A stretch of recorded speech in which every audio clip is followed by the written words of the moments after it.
Episode 5 is potentially a little bit of a heavier episode. Why not get the heavy stuff right out of the gate? Whose suffering counts? Whose lives are considered grievable? Ever since I was young, I very quickly could pick out when somebody said one thing and their actions said something else, or their actions proved what they said to be wrong or a lie. I was always very aware of certain contradictions in society. How can you say you're pro-life if you are in favor of the death penalty? How does that work? Every human has the right to belong. Every human deserves a place where they can show up and be accepted, and that includes people who have committed crimes. We're wired for connection, but most of us are faking it to fit in. I'm Tonya Kubo, and this is Find Your Freaks, the podcast that flips the script and spotlights the quirks you thought you had to keep quiet. Subscribe now and head to findyourfreaks.com for show notes and extras. Because around here, what makes you weird makes you wonderful. Normal was never the point.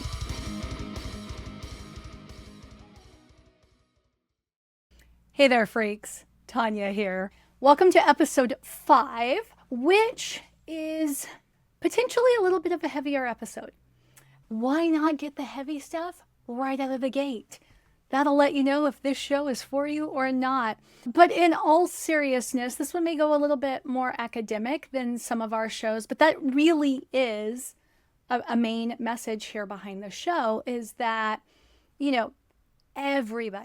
everybody's looking for their freaks. And for some of us, that's in super highbrow areas. And for some of us, that's in super lowbrow areas, and everywhere in between for all of us. So back in episode 4, I spoke with Rachel Allen, who is the host of Beyond Broken. So Beyond Broken is a short-term podcast that is about the federal prison system here in the U.S. And when we spoke, Rachel and I go way back. She's a former client of mine. I am a current client of hers. We were talking about incarceration. We talked about isolation and what all of that does for families. And I really encourage you to listen to that episode. Initially, I was thinking what I would want to talk about in this solo episode is how scared Rachel was to talk to me and to tell me the truth about her husband being incarcerated because of her prior experience with other people in her life when he was arrested and eventually convicted and sentenced. Because I thought that was really profound, right? She didn't say anything until it was one of those things where, like, what do I have to lose? Prepared for rejection. But since we recorded that episode, what I actually can't get out of my head is a deeper question. I mean, honestly, it's haunting me. And that deeper question is, whose suffering counts? Whose lives are considered grievable? And if you've worked for me in the past, I've said that a few times over the years in some of my work.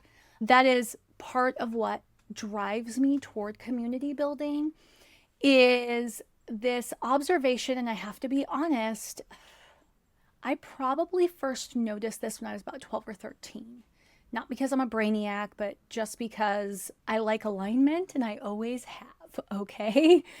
I like things to be consistent and congruent. And so ever since I was young, I very quickly could pick out when somebody said one thing and their actions said something else, or their actions proved what they said to be wrong or a lie. I was always very aware of certain contradictions in society. And of course, when you're a kid, especially when you're a kid who grew up in the 80s, you're told, well, that's just not how the world works, right? Adults in the 1980s did not appreciate me pointing out this hypocrisy that I would see. And so you kind of shove it down. But every now and then over the years, it's bubbled up. And I would say, definitely since I've been this side of 40, it's just gotten more pronounced. But of course, the world has changed since I got this side of 40 as well. Not to mention, I'm married, I have kids. I didn't have any of those experiences before. But this idea of whose lives are grievable and whose suffering counts, those questions, they burn. They burn for me. They are the kinds of questions that keep me up at night. They are the kinds of questions that I wake up at 2 a.m. wondering about? These are the questions and the explorations that invade my dreams. Because when Rachel told me that her husband had been incarcerated, right? Because she had voxed me, if you haven't listened to episode 4, she sent me a message and it had to do with our business relationship, letting me know she was going to be late with a deadline and letting me know it was because she was driving from one state to another state. And because she was sending me a message at like 1, 2 in the morning, she felt the need to explain, to make sure that I knew that she didn't really expect me to be listening to her at that time of night. And also she was not going to make a habit of talking to me at that time of night, but she had a plan that as soon as she got home, she was going to go to bed and she didn't know what time she'd wake up. So as she's leaving this message, and if you're familiar with the Voxer app, it is asynchronous. She has already talked herself into the fact this may be the last time we ever speak, that I may cut and run from our business relationship as soon as I hear this. And that says a lot, right? So she thought somebody who she had given money was going to give her that money back simply because her husband was in prison. And for her, she found herself surprised by my response. And what I want to do today is I don't want to rehash episode 4, right? If this piques your interest at all, I definitely want you to listen to episode 4. I want you to come to your own conclusions. What I want to talk about today, though, is I want to explore sort of that moment, but through a bigger lens. And that lens is a big one because it involves secrets, perspective, and the way in which our society decides who deserves compassion. Like our society, and I'm speaking from a US centric perspective because that's where I live, that's where I was born. I have not lived abroad. But I also think that there is some global truth to this as well, right? It's just the experience that you center in this story just varies based on where you are, who you know, who you identify as, and all of those things. But the ways our society decides whose pain deserves compassion is something that I think is worth discussing today. And I think the first part of it is there's so much secrecy, right? Because when we have this us versus them mentality, right? Like us, people who are part of the us, people who I identify with, I think they, whether it's they look like me, they think like me, they believe like me, they work like me, they have the same hobbies as me, however I define the collective us, right? Us and we deserve compassion. We are good people. We do the right thing. We, even when we make bad choices, we have the best of intentions, right? We expect grace. We expect compassion. We expect accommodation to some degree, right? When we are part of this collective us. And then there is them. And them do not make bad choices for the right reasons. Them do not make good choices. Them are not good people. Them get what's coming to them, and even then probably not as much as we think they should. Right? And that's based on our perspective, and we get camped into this us versus them sort of scenario. And when I think of the incarcerated, let's start there because that's where episode 4 explored. I deserve all the things that I have because I am a good person who obeys the law and honors people's rights and yada, yada, yada, yada, yada. And those people behind bars do not deserve good things because they made bad choices. They broke the law. They are suffering the consequences of their actions. They made their bed. They need to lie in it. And it's very easy to sit in my 2-bedroom, 1-bath home that has central heat and air and a fridge of food and a pantry and indoor plumbing and all the awesomeness to think, well, whatever is happening in a prison, like, what do I care, right? What does that have to do with my day-to-day life? And Beyond Broken, the podcast that Rachel did, a lot of the essays she's written lifts the curtain so that we can't ignore what happens behind bars, what happens in those prisons, or at least in one specific prison and prison system that she has experience with. And yet, does it matter? The average person, are they really thinking about what happens to those who are incarcerated? And one of the conversations we had is, I asked Rachel, I said, so I know people are listening going, so what? So what? They broke the law. They made bad choices. They're getting what's coming to them. Why do we care? Like, why are we crying over what's going on? And her response was, what do you have to do that's so bad that you would deserve rotten food, to be starved, which are some of the examples that she mentions in episodes in her show. What would you have to do that would be bad enough to warrant dying while being mocked simply because the right paperwork wasn't filled out? And my response to Rachel and her advocacy on behalf of the incarcerated and their families is likely very different from yours. Because before Rachel ever told me about this, I had been working on an advocacy project for county jails in my state. So I was working with a public health agency, and that public health agency was passing some policy around pregnant and lactating women who were in county jails, because where I live, we have overcrowded prisons. And so people sit in county jails much longer than county jails are typically designed to keep them. And so because of that experience, I had a different perspective on people who were incarcerated. I had kind of just a different perspective on even the buildings and the facilities, right? I had an understanding that just because of how things happen nowadays, some of these buildings aren't meant to house the number of people that they're housing. Some of these facilities just don't have what they need to safely harbor the number of people they have and all of that. And so that knowledge shaped how I responded to Rachel, which, also makes me wonder, because I am not the type of person who goes around thinking I'm a perfect human. I'm just not. Mainly because I'm so not perfect. So not perfect. If you're perfect, please write in. Let me know.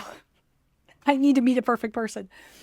So I wonder, would I have responded differently if I had met Rachel and had that conversation 5 years earlier than we did?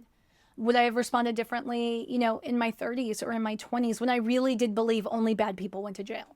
Like, I really used to believe that every single person behind bars was guilty of the crime they were convicted. Because I didn't know, right? I barely watched TV growing up. So it's like I didn't even have like fake stories of that to lean on.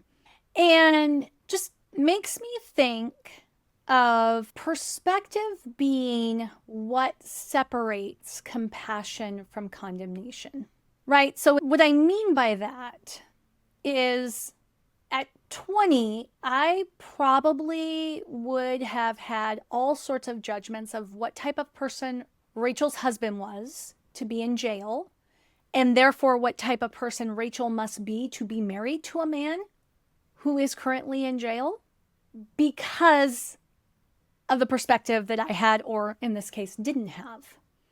But because I'm over the age of 40, I actually know people who have been convicted of crimes, done time, and are now out in the world as business owners and rebuilding their lives, or have successfully rebuilt their lives, and you would never know it.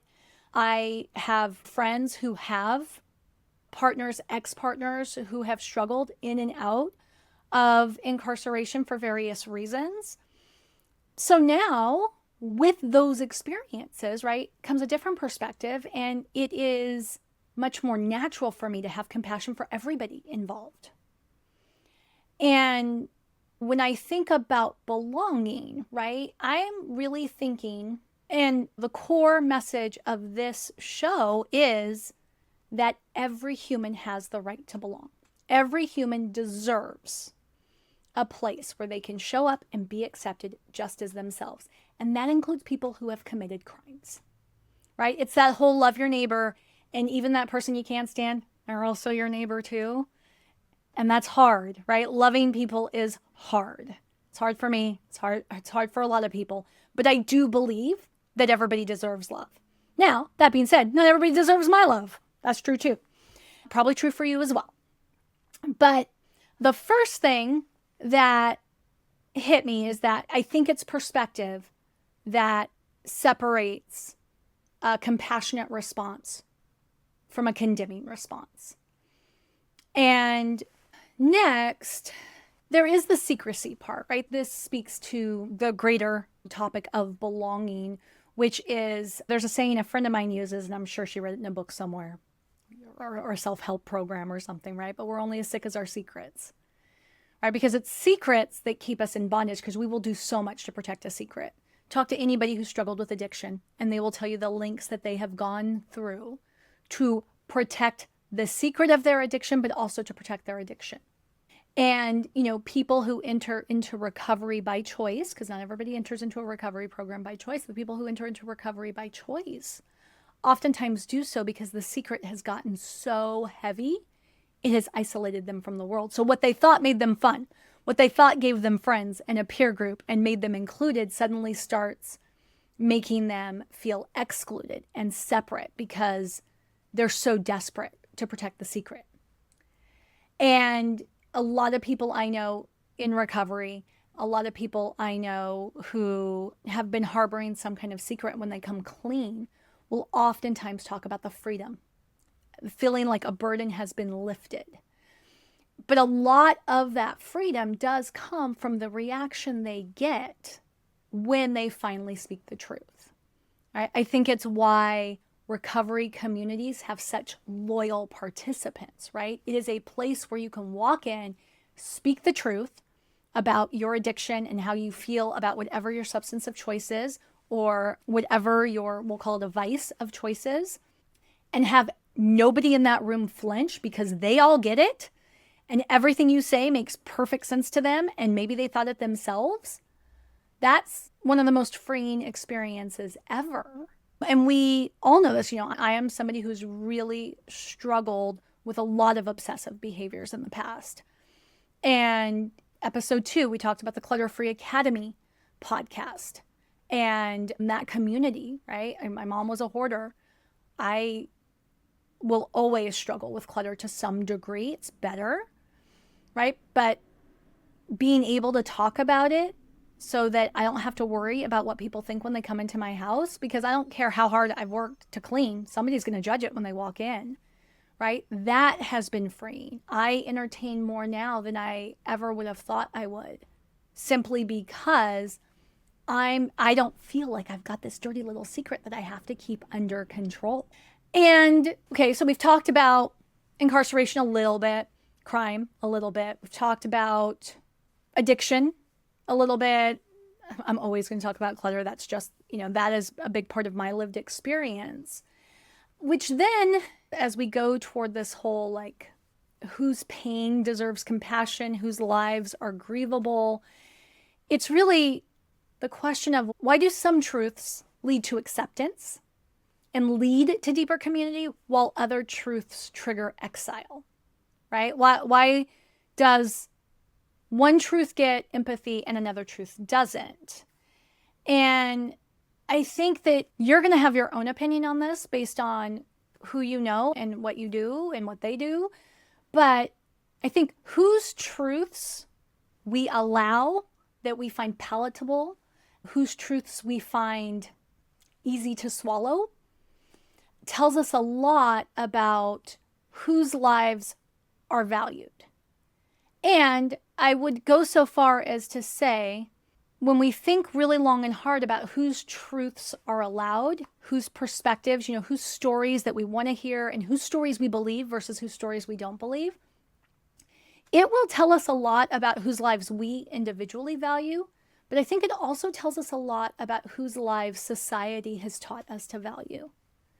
Because I don't move about the world excusing my behavior by social conditioning. I tell my girls all the time, right? We don't go out there and not commit crimes because we're scared of going to jail. We don't commit crimes because that's not how we roll, right? We make good choices. We try to be good humans, okay? Law be damned. If stealing was legal tomorrow, I don't anticipate I would start stealing, because that's just not who I am. So I don't go around saying, well, I do this because society tells me to, or because society allows it. But I do know that I cannot control how my perspective and my thoughts and my beliefs have been shaped by what I read, what I see, and what has been normalized for me. And that's where I think we have to acknowledge that some of this idea of who gets to be grieved comes from. And I can tell you honestly, part of why I chew on this so much is I feel like I have seen it play out in different ways over the years. So, in high school, I was very confused by people who said they were pro-life, meaning anti-abortion, but were also pro-death penalty. Because I was like, well, you're either for life or you're not. Right? Back to, I had this very, I just hunger for alignment in everything. So I'm like, so how can you say you're pro-life if you are in favor of the death penalty? How does that work? And people had all sorts of reasons. Well, a baby hasn't been born yet. Baby is perfect and has all this potential and da-da-da-da-da. So that's a life that gets to be protected, that deserves to be protected. We have to do everything we can to protect that life. But that person who's out here living and breathing, who's made bad choices, they don't get protection anymore. Nope. They made their bed, they have to lie in it. I can't tell you how many times I've heard make your bed, you have to lie in it in so many contexts in the 1980s. And so it's like, okay, so we get to be sad for a lost pregnancy, regardless of circumstances, say, but we don't get to be sad for somebody on death row. That's interesting. And I would also, same time, now, of course, the 1980s, like Roe v. Wade was a very common debate topic, an essay topic they would give you in persuasive writing classes and, high school English, high school history, all of that, right? So that was always front and center in a lot of our conversation. Death penalty, Roe v. Wade. Keep in mind, I was a kid during the Reagan administration. This all makes sense. If you're over the age of 40, if you're under the age of 40, probably doesn't make sense. Thank you for listening anyway. But I remember thinking, okay, so I also didn't understand how somebody who was newly pregnant and really excited about being pregnant would be asked about their baby. But in spaces where people were talking about abortion rights, people were very specific about it's not a baby until a certain time. It's a fetus. They did whatever they could to impersonalize. And that's where the us versus them comes in. Not specifically to abortion, but I think it's a great illustration of this us versus them philosophy. And it goes to, so when I was in grad school, I actually wrote about this. So that's like 2017. I wasn't super young when I was in grad school. But I had encountered some literature all along these lines. So there's a book called Less Than Human. And of course, I'm forgetting the author's name at the moment. Middle name Livingstone, last name Smith. But he wrote this book called Less Than Human, which talked about how armies are trained. Talks about how in order to get an army, in order to get good people, strong values, young people who have been raised right enough to where they would volunteer for the army, you have to break down their value system in some way. And one of the ways to do that is to dehumanize the enemy. And so in this book, it talks all about the words that are used in these us versus them conversations to get soldiers to think of the enemy, the people they are fighting, regardless of their age, gender, or anything, as not human. Because if you can get them to think of them as something other than human, then killing becomes easier, right? Fighting becomes easier. And I wrote about it in grad school because I was very interested in the role of propaganda in the Japanese American internment. I was in grad school after I was already married to Brian. Brian's Japanese American. His grandparents were in the internment camps in the US. And when you look at the propaganda from that time, you'll see Japanese Americans, Asians in general, were portrayed as vermin. They were given, in illustrations, they were given rat-like qualities. They were illustrated or drawn as mice, rats, pests, to be trapped, to be fumigated, right? The war effort was kind of portrayed as like a fumigation, pest control. In some illustrations, they're portrayed as apes. And, so when you think about that portrayal, everybody is being surrounded by this kind of illustration, pictures of Asian people as vermin. And then you're talking about how we are going to move all of these people into these camps, right? Like the media and the government was very, very careful not to use the term concentration camp. But internment camps, when you read the news articles from the time, you read the San Francisco Chronicle's article from that time, it sounds like they were being sent to summer camp, like to go vacation. When in reality, they were shipped off to fairgrounds, one in my town that I live in right now, forced to muck out horse stalls that they then slept on. So many died of typhus and dysentery and all of those things because they were, bedding down in animal feces.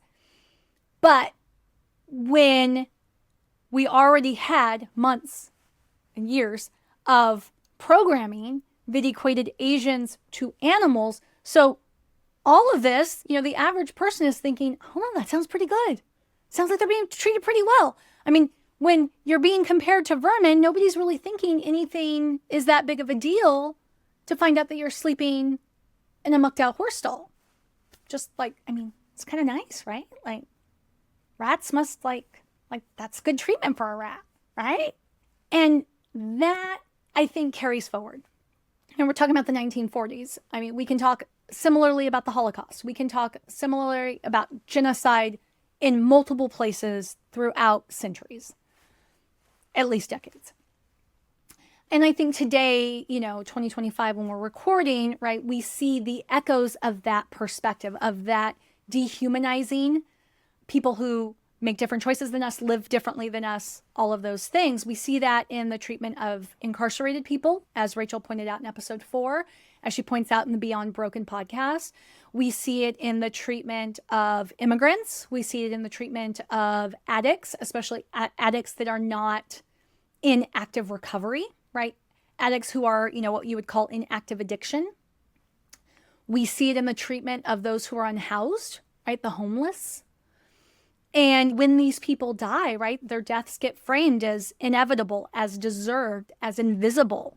How often do we hear stories of somebody who is a known addict or somebody who's been in and out of homelessness goes missing, and it's really hard to get law enforcement to take that missing person report seriously. It's really hard to get law enforcement to direct resources to the search of them. And, we could verbally beat up on law enforcement all day long if we wanted to. I don't think that's productive. The reality is law enforcement, like anybody else, right, suffers constrained resources. There are so many people missing in certain places. There's only so many people to search for missing people, and they're prioritizing. But the point of what I'm saying is that they are forced to prioritize, which is true, and they are prioritizing according to a social construct of who is more important, intentional or not intentional, right? That is what we are all doing. We prioritize our grief. We prioritize our attention, right? Which tragedies do we pay attention to? Like, there's only 24 hours in a day. None of us can stay sane and watch the news 24/7. So if we only have an hour a week to give to the news, what news are we giving our hour of time to? Are we giving it to celebrity gossip that makes us happy and feel good? Are we giving it to genocide?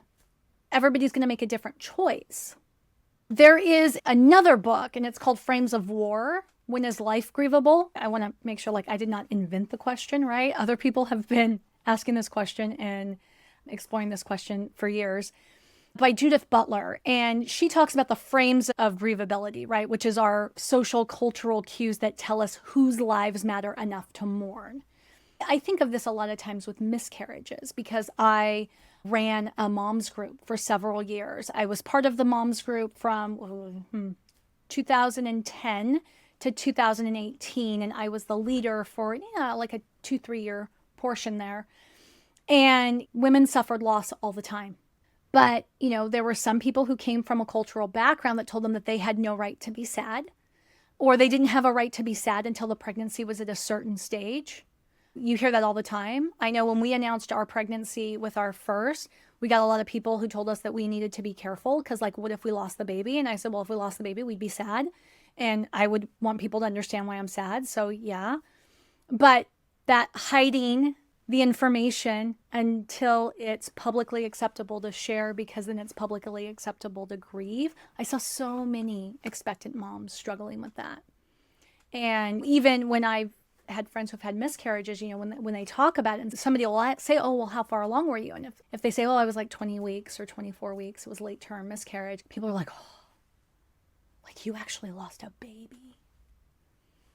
But you know what? My friends who had miscarriages at 16 weeks, they feel like they lost a baby too. Same for the ones who, lost babies at 14 weeks.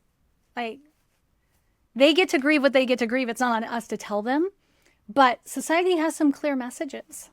And I think that I don't want to excuse the behavior, right? But I think we all have seen examples of this us versus them thinking. And I think part of why we're okay dehumanizing certain populations or certain segments of the population, whatever reason, if they're a different religion than us, they're a different economic class than us, they're a different race than us, they're, like in the case of the incarcerated, they made different life choices than us, whatever it is, I think part of why it's easy to write them off as, or dismiss their experiences, dismiss their pain, dismiss their lives, is because we view them as already lost, right? Because once they're no longer part of the we, the part of the us, once they become part of the them, it's like, well, they're already gone. There's nothing we can do about it, right? So they're lost. They're in prison. They're already shut away. I mean, Rachel shared a really awful statistic about the small, tiny percentage of people in federal prison who ever get a visitor, whether they're married, they've got living parents or not, right? So we've already lost them to imprisonment. We've lost them to unemployment. They're already on the streets. We've already lost them to the streets. We've lost them to hunger. We've lost them to addiction. We've lost them to homelessness. There's like no going back, right? They're already past the point of no return. And I think there's a part of this, not so much that we treat grief, but resources are like pie. And if anybody gets too big of a slice of the pie, there's not enough pie left for the rest of us. So we also think of, well, we've got to dismiss the incarcerated, the homeless, the addicted, the immigrant, because they're taking resources for us. If we want enough for us, if we want to protect our lives, our livelihood, our lifestyle, it has to be at the expense of them. And to me, that's cognitive dissonance. That may not be the accurate term, right? But it's huge disparity. And it's that disparity, right, that contributes to what it is that opens our eyes so that we feel horror in a circumstance, outrage, guilt, loss, even righteous indifference, whether that's in war or even in everyday life. I mean, we think back to, I think it was 2020, when we all watched George Floyd die, like on TV. Like, there's no doubt in my mind, I watched a snuff film when I saw that the first time. We all saw that. Some people were horrified. Some people had never seen anything like that in their lives, did not know that existed. Some people were like, that has been happening for so long. Like, I am disgusted by the fact that you are shocked now. Like, why weren't you shocked before?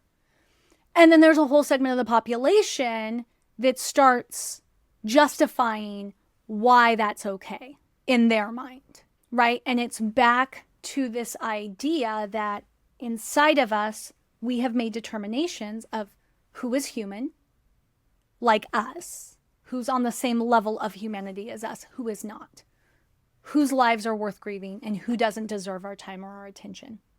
My conversation with Rachel's work in advocating on behalf of people affected by the federal prison system and the current state of the federal prison system rehumanizes the incarcerated, rehumanizes the people who make it a point to go and visit their loved one behind bars.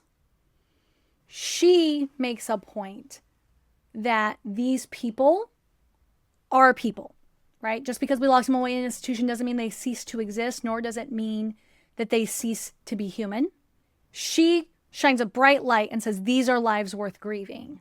My question for you is, which population do you want to shine a light on?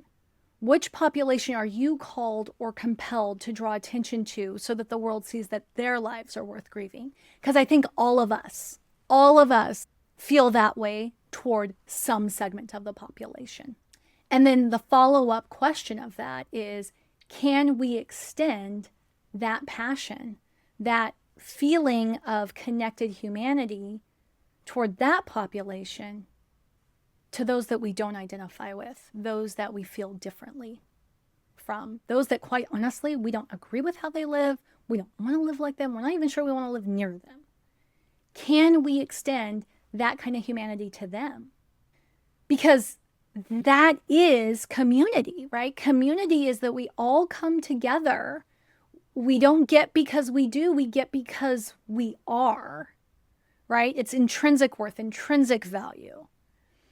And community is an act of resistance against systems that say some people don't count. That's a hard pill to swallow, especially if you listen to this and you think, yeah, but, and insert whatever noun you want, you don't mean them.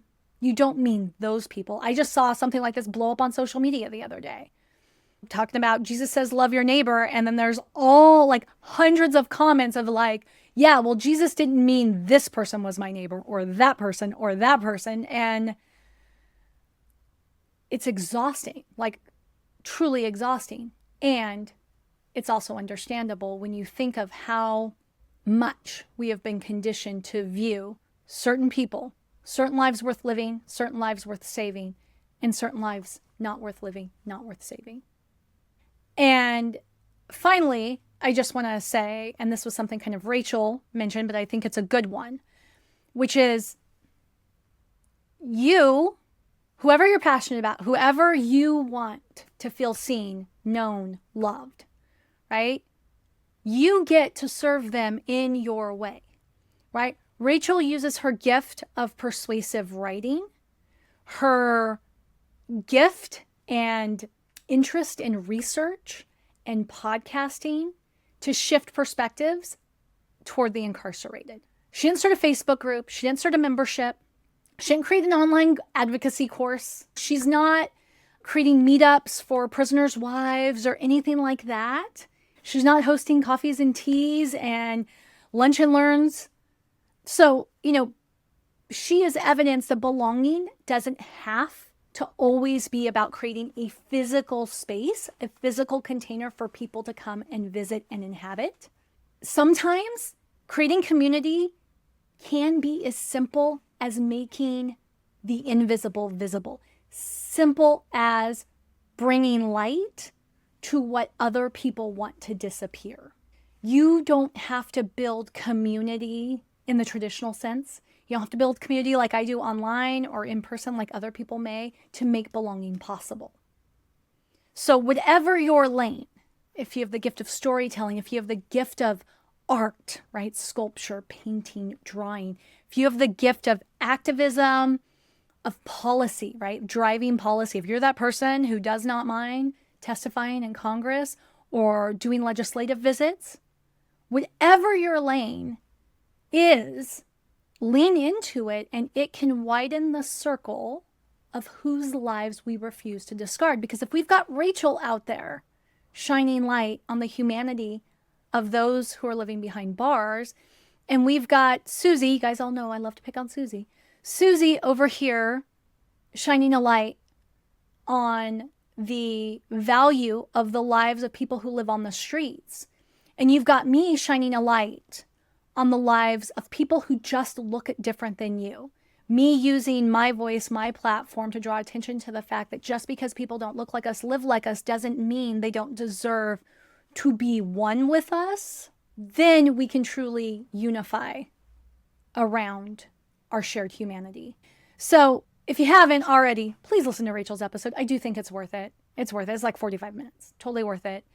And I want you to be thinking about how it makes you feel to hear the words that every story deserves witnesses and every life deserves grief. Now, if you've been told directly or indirectly that your pain doesn't matter, whatever your pain is, maybe you've lost a loved one to suicide and somebody told you shouldn't feel badly for them because they chose it or whatever. Like, I've heard some of the most awful things in some of the communities that I have led or that I've been a part of, right? So if you've ever been told or it's ever been implied that your pain doesn't matter, I hope today reminds you that it does. It does. I don't have to understand it to tell you it matters. I don't even have to know about your pain to tell you it matters. And if you've been taught that somebody else's suffering isn't worth your grief, I really hope, if nothing else, you just take a beat and ask yourself, what does that viewpoint say about my own humanity? What does that say about our collective humanity?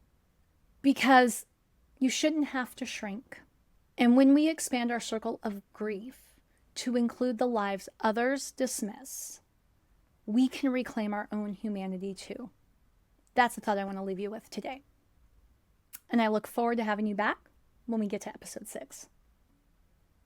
That's it for this episode of Find Your Freaks. To help more weirdos find their way here, subscribe, rate, and leave a review. And if you're craving connection, join the Freak Show at findyourfreaks.com. What makes you weird makes you wonderful. Normal was never the point.